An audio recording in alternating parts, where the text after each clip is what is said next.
If people are impeding your development, you sacrifice your relationship with them. It's a very, very rough rule. Let's say you're miserable and unhappy. Okay, here's a cure. Find what's valuable and let it go. So we could say, well, maybe it's a relationship that you have. Maybe it's a relationship with your parents, right? And the relationship is pathological, but you're locked into it, you value it, and no wonder, because it's a relationship with your parents. And you're suffering terribly because of it. Well, what do? Maybe you let it go. It's a sacrifice. And the idea is that, well, that'll clear the future for you. Well, very frequently when people are suffering terribly, not always, because sometimes you just suffer stupidly, blindly, and without recourse, you know. You get cancer and then you die. So we have no idea how to deal with that. But sometimes the reason that you're suffering is because you just won't let go of the thing that's biting you. And I've had clients like this. I can't stop communicating with my mother, who phones me 3 times a day, every day of my life, and never says anything that isn't unbelievably critical and demeaning. I can't let that go. That's not such a good idea. The funny thing too, often when people let something like that go, it goes away, sorts itself out, and then comes back. So they don't even end up losing it. But unless they're willing to let it go, to sacrifice it, they make no headway whatsoever.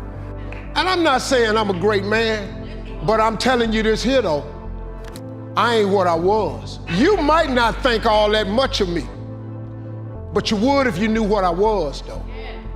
If you'd have saw me when I had a severe stuttering problem and I couldn't talk outside my house, you would think much of me if you saw me when I flunked out of school.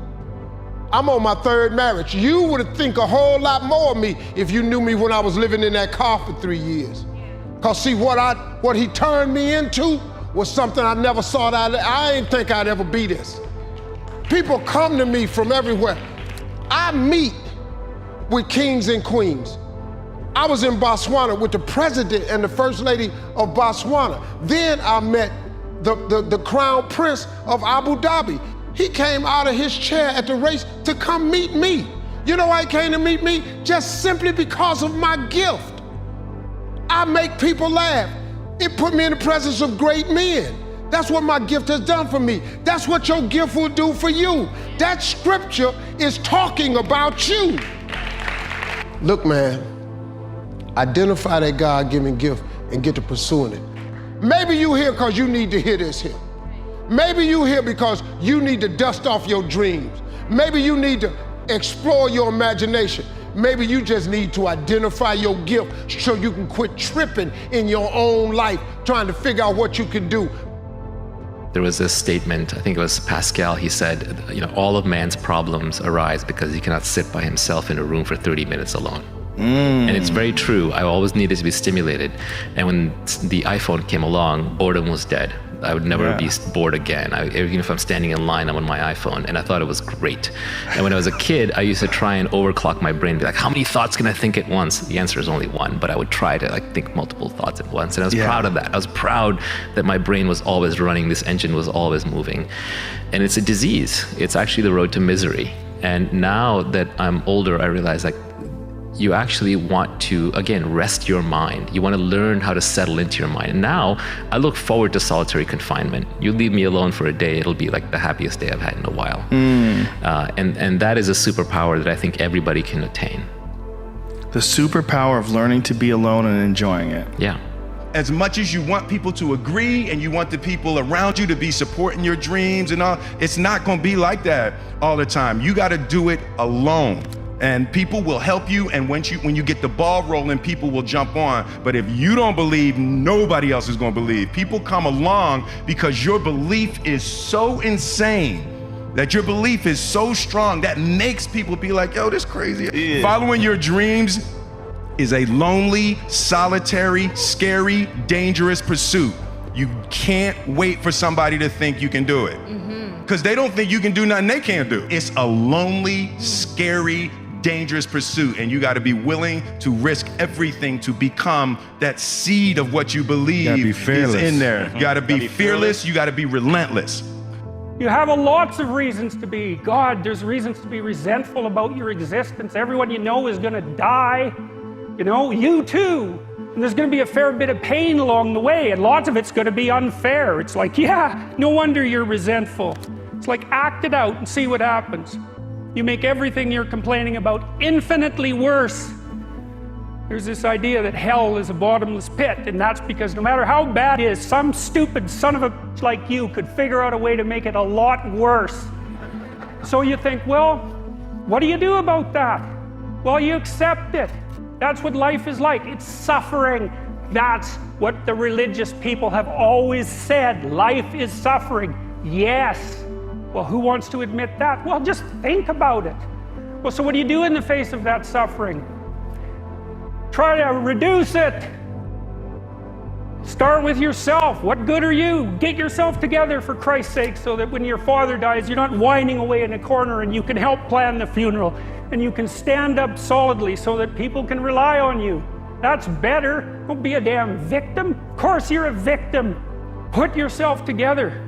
And then maybe if you put yourself together, you know how to do that. You know what's wrong with you if you'll admit it. You know there's a few things you could like polish up a little bit that you might even be able to manage in your insufficient present condition.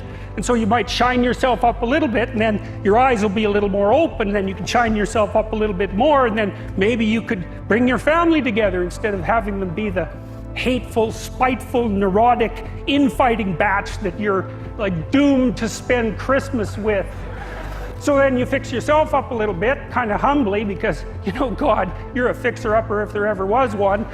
And then you got to figure out, well, can you figure out how to make peace with your idiot brother? And probably not, because he's just as dumb as you, so how the hell are you going to manage that?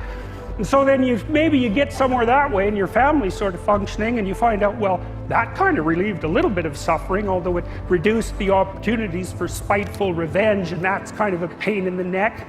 And so then you get your family together a little bit, and you're a little clued in then, at least a bit, because you've done something difficult that's actually difficult. You're a little wiser, and so then maybe you could put a tentative finger out beyond the family and try to change some little thing without wrecking it. It's like, our society is complex, and we teach our students that they could just fix it. It's like, go fix a military helicopter and see how far you get with that. It's like, what are you gonna do? You're like a chimp with a wrench. Whack! Oh look, it's better! It's like, no, it's not better. Things are complicated, and to fix things is really hard. And you have to be like a golden tool to fix things, and you're not. And that's the other message of the West. It's like, how do you overcome the suffering of life? And I'm not saying it's only the message of the West. How do you overcome the suffering of life? Is be a better person. That's how you do it. Well, that's hard. It takes responsibility. And I think, you know, if you said to someone, you want to have a meaningful life? Everything you do matters. That's the definition of a meaningful life. But everything you do matters. So you're gonna have to carry that with you. I get, worried sometimes. I get these feelings. And so what I decided to do was create a 90-second rule for myself where I would end suffering as it arises. Because anybody tells you you're gonna end suffering is full of crap. The reason is your brain is a 2 million-year-old brain, and it's not designed to make you happy, it's designed to make you survive.